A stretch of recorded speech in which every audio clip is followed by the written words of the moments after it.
Welcome to the only daily podcast focusing on compliance news of the day. Each morning, start your day with a cup of coffee and Tom Fox, the voice of compliance, to hear about 4 of the top compliance, corruption, or leadership stories you will need to start your day. The Daily Compliance News is a production of the Compliance Podcast Network. First, a word from this month's sponsor, Politico. If you're a compliance officer, middle managers are crucial in getting your programs from you to your frontline employees.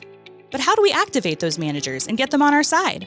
Politico's new Middle Manager Toolkit equips you with the skills needed to empower your managers, to promote a culture where ethical behavior thrives and employees feel empowered to speak up. Learn how to turn frontline managers into ethical leaders with our new white paper, Empowering Middle Managers as Ethics Champions. And did I mention you can get the whole toolkit for free?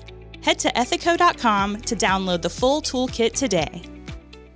Also, if you are looking for something new and different for the upcoming Compliance Week celebration in November, check out The Compliance Kids. It's my 3-book children's series on compliance and compliance professionals for children. But they make great gifts and great training tools for your employees. You can check it out on Amazon.com. We've linked to it in the show notes. The Daily Compliance News for Friday, the 13th, 2024. The Politics as Usual edition. Today, all of our stories are about political corruption. We begin with the New York Times reporting that Police Commissioner Edward Caban has been asked to resign after federal agents seized his phone as part of an ongoing criminal investigation.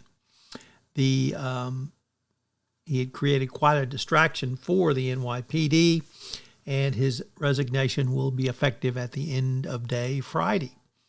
From Reuters, reports that prosecutors have indicted Albania's ex-prime minister on corruption charges. He's the main opposition leader, Sali Berisha, and he's been officially indicted of corruption charges for actions he took when he was prime minister. They accuse him of using his influence to exert pressure to conclude a privatization procedure in favor of others, including his daughter's husband. Of course, he denies anything. In a sad story from Politico, it reports that Slovakia has lost its fight against corruption, and Prime Minister Robert Fico doesn't care.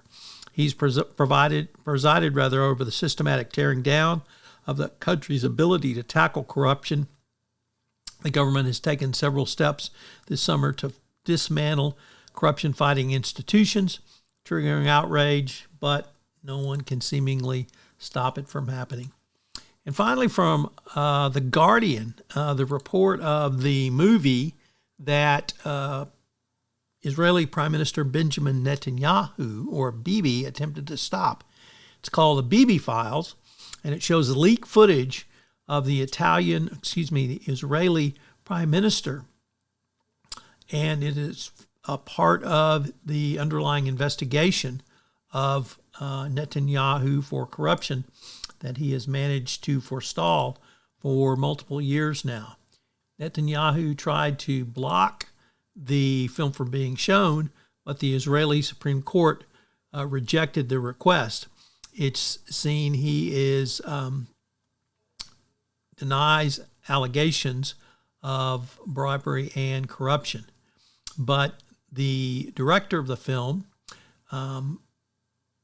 Alex Gibney, said he had never seen the depth of moral corruption as he has seen in this man. Gibney directed and Ron, the smartest guys in the room. I should say he was the producer of the Bibi Files. So, Benjamin Netanyahu, corruption on the big screen, politics as usual. As I mentioned at the start of this podcast, the sponsor for the entire Compliance Podcast Network is Politico. Well, Politico has a great new offering this month for you, a toolkit for middle managers. This is something that you, as the compliance professional, can use to move your compliance program forward by giving middle managers the skills necessary to answer a call for speak up or when someone comes in their office and raises a concern. I can't think of a tool that will be more valuable for you in the current era of enforcement. The Daily Compliance News is a production of the Compliance Podcast Network and a proud member of C-Suite Radio. Thanks so much for listening. I hope you'll join me again tomorrow.